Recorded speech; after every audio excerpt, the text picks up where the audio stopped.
Bienvenidos al episodio número 51 del Legal y Cotidiano. Mi nombre es Humberto Ávila y esta vez tenemos la gran oportunidad y el gran honor de poder participar y conversar junto a Pamela León, quien es máster en comunicación política, y vamos a estar conversando acerca de la reconfiguración del poder en Ecuador. Primero, pues agradecerte, estimada Pamela, por participar en el episodio número 51, ya la segunda temporada del Legal y Cotidiano, después de 5 años. Y pues para entrar un poquito en contexto, hemos sido espectadores ya de eventos que han marcado el tablero político, y sobre todo con estos juicios que se han venido saliendo a la luz, de juicios de corrupción, minería ilegal, pugnas entre instituciones. Y eso hace que nos planteemos ciertas preguntas. Y para comenzar, me gustaría que nos puedas contar un poco cómo podrías describir el actual mapa político. Bueno, Humberto, primero gracias por invitarme a tu podcast. Encantadísima de inaugurar la temporada 2 y también permíteme extender la felicitación a estos 5 años. Y de paso, quiero comentarte algo. Estos espacios realmente ayudan justamente a tal vez democratizar un poco más los conceptos que por ahí para la ciudadanía no son tan cercanos, y eso como ciudadana te lo agradezco, sobre todo porque es una tarea tenaz y difícil. Casi tan difícil como tu pregunta. ¿Por qué te digo? Porque, yo creo que primero para entender el mapa político del Ecuador hay que entender cuáles son esos actores que de alguna manera se involucran en la representación. Y partiendo de allí, yo creo que ahí empezamos a entrar en un túnel lúgubre, por decirlo de alguna manera, porque creo yo de manera muy ferviente que tenemos una crisis de representación grave, sobre todo porque los partidos políticos que de hecho históricamente nacieron como disidentes en el liberalismo inglés, nosotros podemos decir ahora que los partidos políticos se han vuelto como subordinados a la condición política del contexto que pueda de alguna manera servir como pista. ¿Y por qué te digo esto? Porque los partidos políticos actualmente son más un Airbnb, porque son más alquilables que representables, y en ese sentido creo que eso abona mucho a la idea que podemos entender de representación / mapa político ecuatoriano.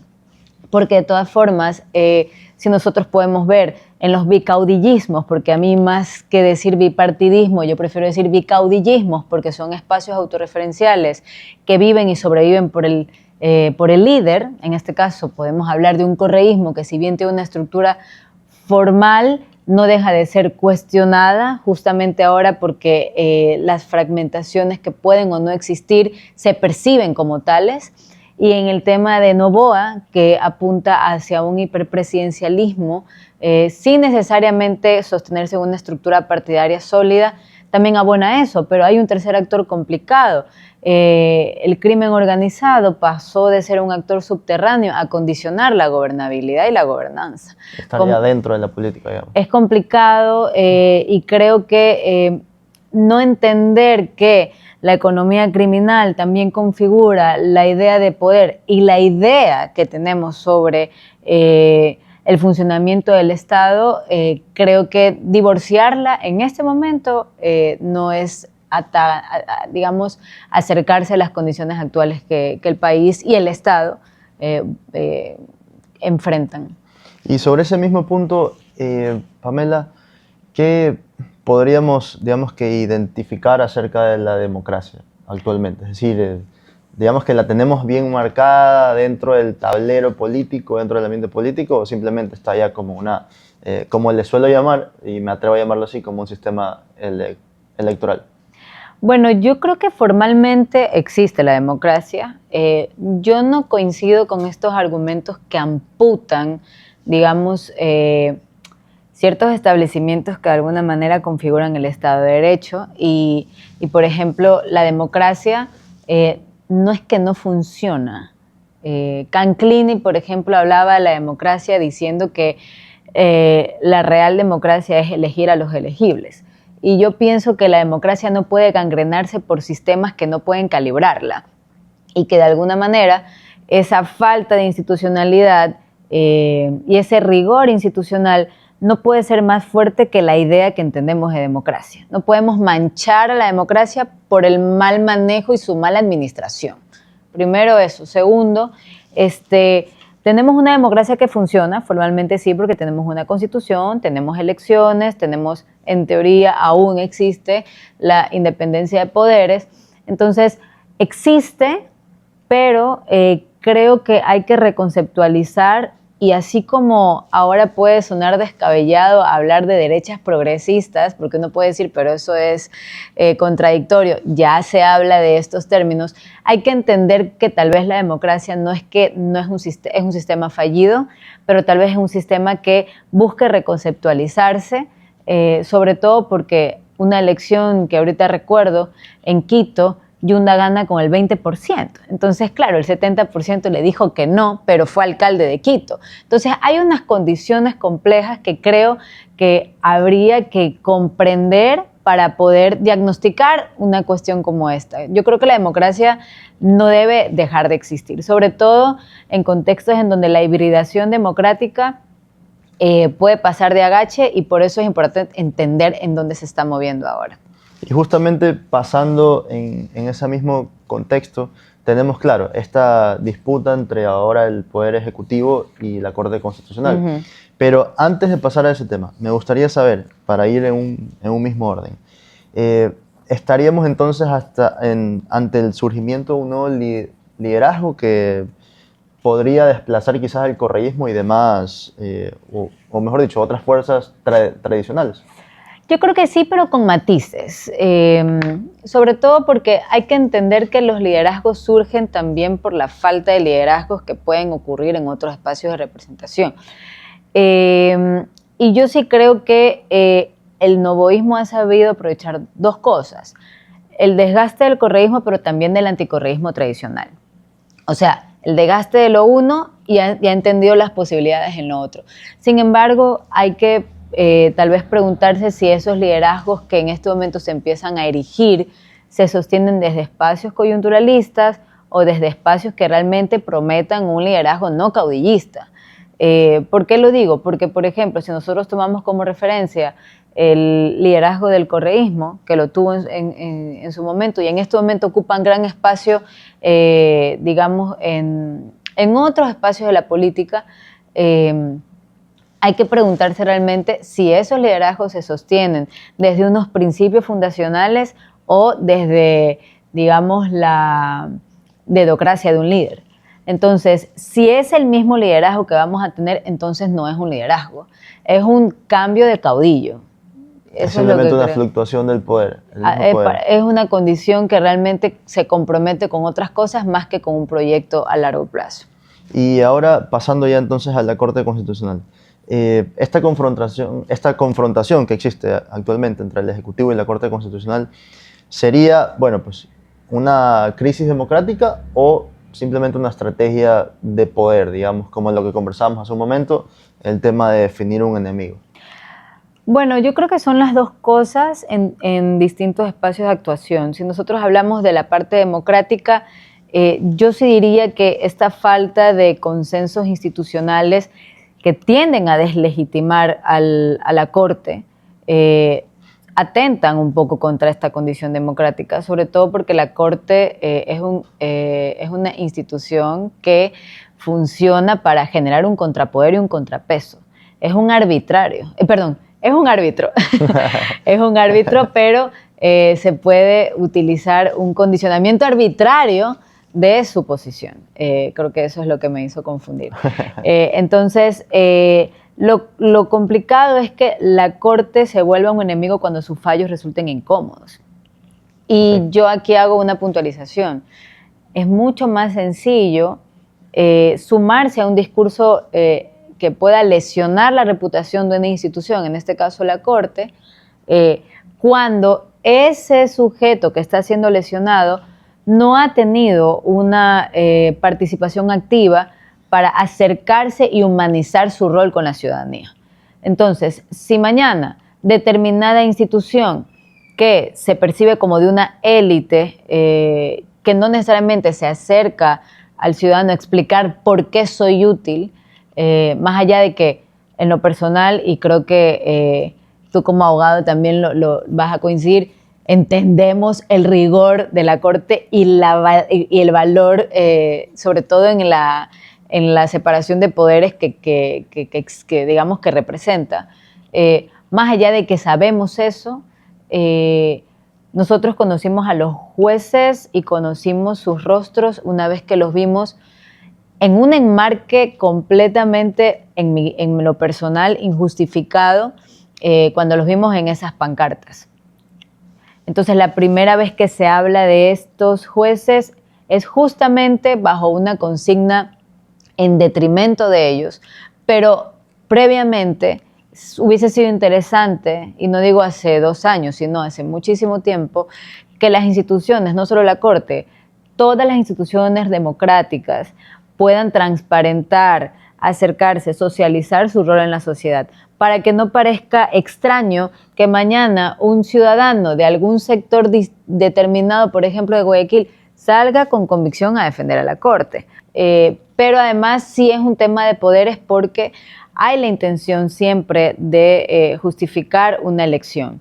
Un gobierno que constantemente electoriza busca siempre ser elegido. Entonces, si nosotros recordamos el discurso de posesión del presidente, recordemos que en su momento dijo que ya la oposición no era un enemigo, sino las mafias. Entonces, cuando él habla de la mafia de la corrupción y la mafia de otras cosas, declina al correísmo como oposición y lo lleva a este margen de discurso de mafia para, de alguna manera, decir, yo no estoy compitiendo con un opositor, sino con esta degradación. Entonces, siempre hay un otro que elegir. En este momento, el otro que no elegir sería la Corte. Y claro, en ese sentido, igual de lo que se puede asimilar, pues entendemos que evidentemente la Corte Constitucional también forma parte de este tablero de poderes, tanto entre el Ejecutivo, el Poder Judicial, Legislativo, etcétera, junto con la Corte Constitucional. Creo que en ese sentido también estaríamos de acuerdo, pero en ese caso, ¿qué pensarías acerca de, hipotéticamente, se podría decir que quizás un nivel dictatorial podría ser algo positivo o negativo? Y te pregunto esto porque hace no muchos años ya el Latinobarómetro había hecho unas encuestas y justamente en Ecuador había un porcentaje ni tan alto ni tan bajo que sí prefería una dictadura, así sea militar. Claro, insisto en esto, la gente suele ser bastante suelta de palabras, por decirlo de alguna forma, cuando realmente no conoce las dimensiones de ciertos conceptos.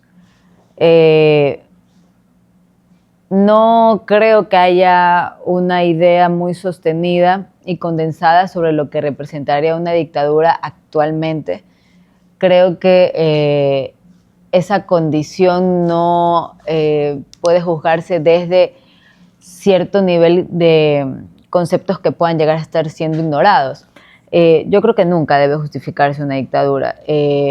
Recordemos lo que pasó, por ejemplo, con Orbán en Hungría, con Erdogan también, entonces en donde se justificaba con eficiencia los hiperpresidencialismos, el silenciamiento a la prensa. Es que no hay que desagregar del concepto de dictadura la lesión a los derechos humanos, la lesión a las libertades. Y esa parte creo que no ha sido tan visibilizada y se romantiza la idea de condiciones dictatoriales para resolver bajo la, digamos, metáfora de mano dura. Y creo que nada lo justifica. La dictadura es justamente la concentración del poder en uno o en un grupo muy selecto para poder determinar las decisiones que van a configurar la vida de todo un país. Nosotros lo podemos ver, por ejemplo, en casos como Venezuela, en donde, por ejemplo, uno puede decir, pero se permitieron elecciones, y estas son las democracias híbridas o iliberales, que también se llaman, y que no necesariamente representan una visión democrática de una sociedad que claramente ha perdido también esos conceptos. Y justamente te pregunto eso porque ¿hacia dónde crees que se estaría dirigiendo entonces el sistema político en los próximos años? Y la junto con una segunda pregunta, que es, ¿estaríamos viendo que quizás un fortalecimiento democrático o una concentración de poder ya? Yo creo que es una concentración de poder con retórica democrática, por decirlo de alguna manera. Y ojo con lo que comento, es como una retórica democrática más allá de cualquier cosa. Y eso es lo que preocupa, porque las fachadas democráticas realmente también son fachadas de otra cosa, de una cosa más profunda, que es la forma en la que empezamos a comprender a nuestros gobernantes y cómo eso también guarda una relación directa con la manera en la que nos movemos con el vecino. El Latinobarómetro también de este estudio del 2023 también hablaba, el Barómetro de las Américas, hablaba de que el Ecuador es uno de los países con uno de los niveles porcentuales más altos de nivel de confianza, y era el 46%, era el que más desconfianza sentía frente al otro. ¿Ya? Okay. Entonces, eso también condiciona la idea que tenemos de sociedad. Actualmente, por ejemplo, más que entender la idea de ciudad, estamos entendiendo la idea de ciudadelas. Entonces, estas cápsulas que empiezan también a ensombrecer la forma en la que entendemos el relacionamiento con lo público, con lo político, con lo democrático, también generan un divorcio a la interna, con la sociedad civil, con las instituciones y también, digamos, con los espacios que de alguna manera generan desarrollo. Entonces, eso es lo complicado, cómo eso también empieza a afectar la idea que entendemos de nosotros como ciudadanos, que principalmente estamos más orientados a depender de este redentorismo político que de alguna manera ha sido bastante significativo en este país. Y justamente exactamente lo que dices acerca de la sociedad, ¿no? Que se ha perdido un poco este concepto, ¿no? De cómo somos parte de la sociedad como ciudadanos. Uh-huh. ¿Qué rol ves en cuanto a la sociedad civil frente a estos cambios? Es decir, ¿deberían ya tomar la sociedad civil y la academia actualmente una posición un poco más fuerte, es decir, entrar más a nivel político? Creo que definitivamente ese es el margen de actuación que deberíamos tener.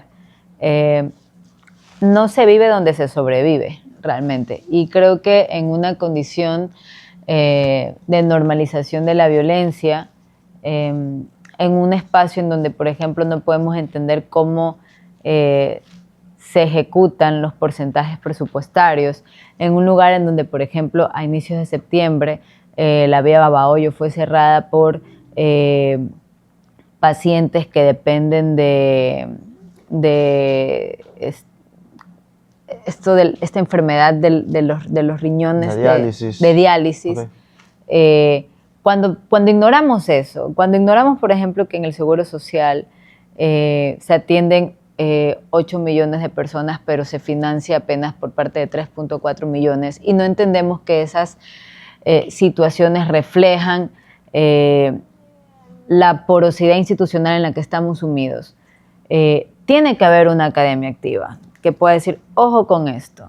Si la prensa está siendo censurada, por ejemplo, lo que pasó con los Ingobernables, me parece que era el programa, sí, y no vemos una prensa preocupada, articulada, que si hasta el día de hoy no ha sido devuelto o no ha sido justificado ese cierre, no podemos desmayar esa lucha.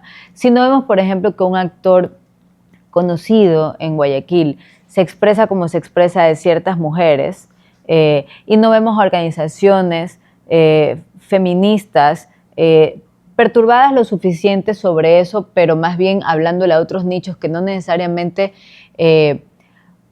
puedan vincularse en estas discusiones que son más pop.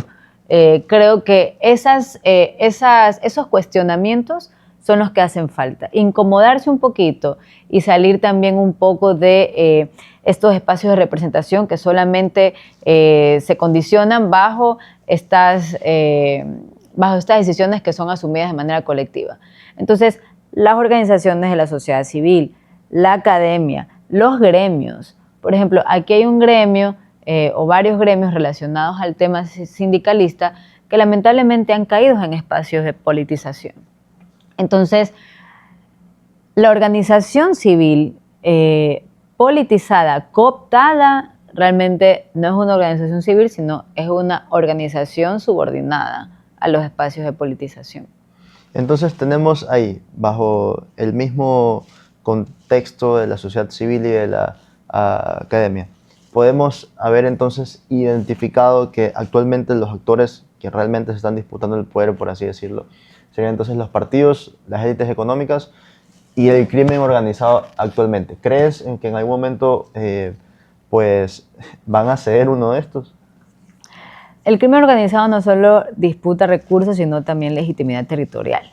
Esa es una lectura que creo que tenemos que tener clara y que condiciona también la idea que tenemos sobre estos otros actores, porque las élites económicas, que también son emergentes, pugnan justamente estas redes de control, y los liderazgos políticos que se vuelven cada vez más personalistas también desagregan la idea de un espacio de representación que pueda condensar una gremialidad diversa, ¿ya? Y creo que la palabra que tú usaste es muy importante. Creo que esos espacios solo van a ceder en el momento en que cualquiera de los tres empieza a colisionar, y esa colisión no necesariamente redunde o concluya en representación. Porque actualmente los tres representan. Desde espacios cuestionables o no, los tres representan. Los espacios hiperpersonalistas representan. Las élites económicas emergentes representan. Hace poco vimos, por ejemplo, y lo voy a decir así para no herirse susceptibilidades, pero en relación al crimen organizado, cuando el Estado no está, lo cual también es fonéticamente interesante, cuando el Estado no está, hay un Estado paralelo que surge y que empieza a apropiar ciertas condiciones de territorio, incluso de manera cultural. Entonces, feudalizar, digamos. Exacto, entonces hay ciertos símbolos que empiezan a asumirse como propios. Entonces, en este momento, esos tres espacios están generando representación. Cuestionable o no, están generando representación, pero en algún momento esa colisión es posible que pueda golpear un poco en ese narcisismo de cada una, y ese narcisismo va a generar una reacción colectiva, espero yo, que pueda ser visible digamos, en la gente. Siempre será en la gente. Perfecto. Y ahora, en cuanto a los partidos políticos, que justamente hablábamos, bueno, pues toda esta conversación se ha basado prácticamente en eso. Los partidos políticos, ¿crees que son ellos en realidad, digamos, los que se podría de cierta forma disminuir un poco en cuanto a esta figura de multipartidismo? Es decir, no es que tenemos multipartidismo, pero me refiero a esta gran cantidad de participación de movimientos políticos y de partidos políticos que de cierta forma, como sabemos, en cada elección simplemente buscan un cierto puesto o comenzar a, digamos, que salir a la luz. Lo que pasa es que creo que más allá, y ahorita voy a hablar de un tema más coyuntural, pero más allá de que los partidos se financien por el Estado o que se financien por privados, lo que hay que fortalecer es el control sobre el funcionamiento de estas máquinas, que tiene que coincidir, por ejemplo, en representación, militancia y condición ideológica, y eso no debería cambiar demasiado. Pero, por ejemplo, cuando tú tienes, por ejemplo, el partido de Lucio, que se fundó principalmente desde los espacios indígenas, era muy cercano al MPD, y apenas, digamos, Lucio llegó a la presidencia, la condición, digamos, de un partido de izquierda cambió completamente hacia zonas directamente relacionadas con la derecha, los acercamientos con Estados Unidos. Hoy tenemos, por ejemplo, la elección anterior a Andrea González, una mujer de derechas, pero que también habla de ambientalismo. Entonces, esto es lo que te decía hace un rato, de estas contradicciones que empiezan a surgir y que no son contradicciones del todo, sino que son nuevas formas de generar ideología. Pero a esto voy. Entonces, un partido que no respeta sus democracias internas, que no respeta sus principios fundacionales, un partido que es capaz de pasar de unas tintas completamente contrastantes con las que ahora está comulgando, no necesariamente debe ser un partido que represente o que pueda llegar a ser moralmente respetable desde esos espacios de representación. Entonces allí lo que hay que preguntarse es, ¿los partidos han derivado en lo que han derivado porque ellos han tenido una escasa responsabilidad casa adentro o porque no ha habido una institución que haya podido regular este desastre que existe a la interna? Entonces es un poco entender que también las cosas suceden porque hay otras cosas que no suceden previamente. Ok, y justamente con esto que decías que fluctúa bastante la, digamos que ideología política, con su posición política, porque entendemos que son dos escenarios distintos, puede ser de derecha y promulgar ciertas cosas de izquierda. Entonces la izquierda y la derecha en nuestro país, por lo menos en Ecuador, actualmente ¿crees que ya se puede basar también a nivel regional en simplemente una idea de economías abiertas o cerradas, o ya perdió, digamos, que un poco ese concepto de izquierda y derecha, ya simplemente vemos alianzas entre partidos? Yo creo que, como dice mi queridísimo don Ramón Sonneholzner, que siempre lo referencio cuando me preguntan sobre esto, más que izquierdas y derechas, lo que hay son populismos de izquierda y populismos de derechas. Y eso ha tergiversado completamente la noción ideológica de cualquier tipo de participación o adhesión. Como existen estos populismos y los populismos transgreden, digamos, toda disciplina, así mismo como el caudillismo transgrede todo liderazgo, no creo que no exista esta valoración ideológica. Creo que lo que existe es una cortina muy grande de populismo que no permite realmente comprender las dimensiones ideológicas que incluso los ciudadanos somos capaces de tomar.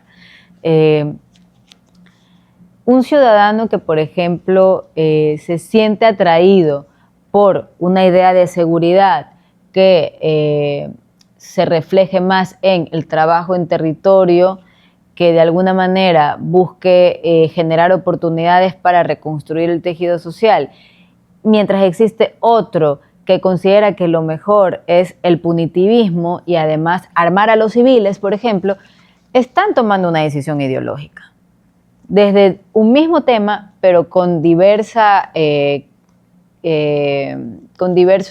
actuación. Entonces, en el momento en que dices, a mí más me gusta esto que esto, el ciudadano está tomando una decisión profundamente ideológica. El problema es cuando la decisión no pasa por la propuesta o lo programático, sino por el rostro que de alguna manera antecede a esa propuesta. Si las propuestas fueran las que se predicen, las que tuvieran la banda presidencial, posiblemente podamos entender un poco más esta condición ideológica de elección.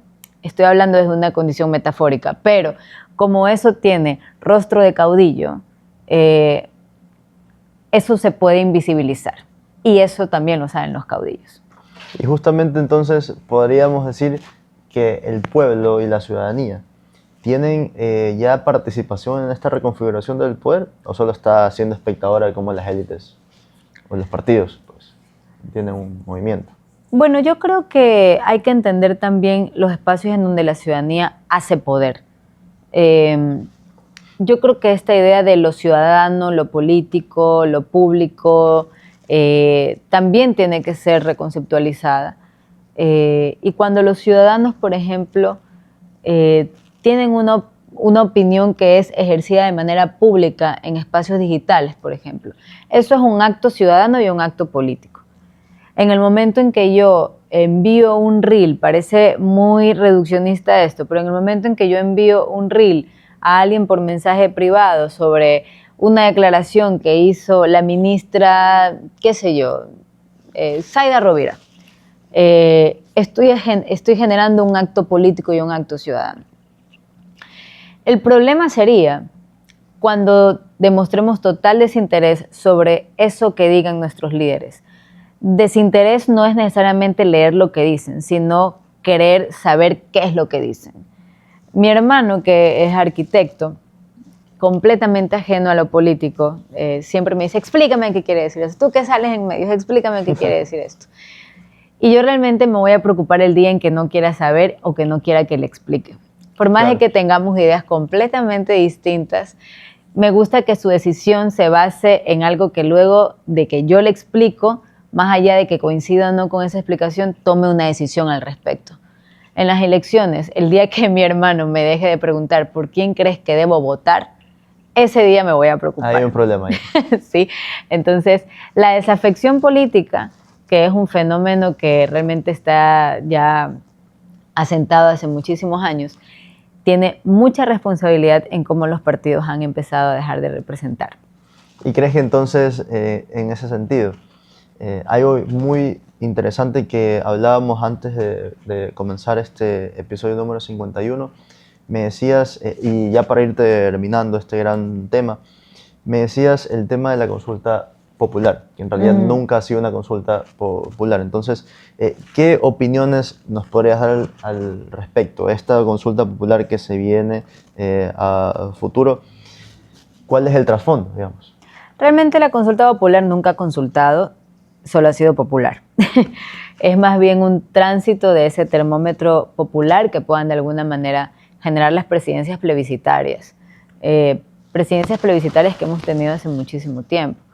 Sobre todo porque si nosotros leemos el contenido de las preguntas, son preguntas escritas de modo tan tecnocrático que generan una distancia simbólica y cognitiva con el votante. Entonces no hay una intención real de que el votante se pare frente a la papeleta o se siente y realmente cuando lea esa pregunta comprenda las dimensiones de esta pregunta. Sobre todo porque los anexos también son complicados. Entonces, ¿cómo consultas?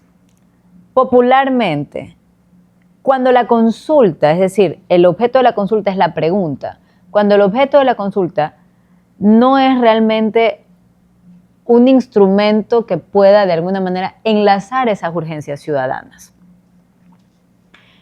En el momento en que también se generan preguntas que tienen objetivos, y no me estoy refiriendo a esta en particular, me refiero en general, por si acaso, que tengan objetivos que se relacionen principalmente con eso que entendemos como político, que para mí hay que cambiar la palabra, politizado, entonces tampoco es una consulta.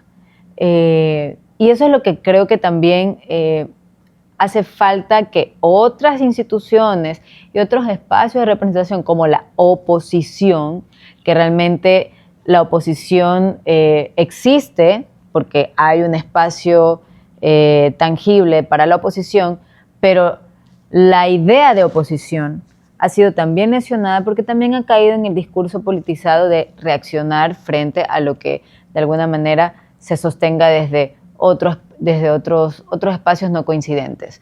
La vez que dijeron que la oposición quería declarar loco al presidente, creo que fue hace 2 años, en el 2023.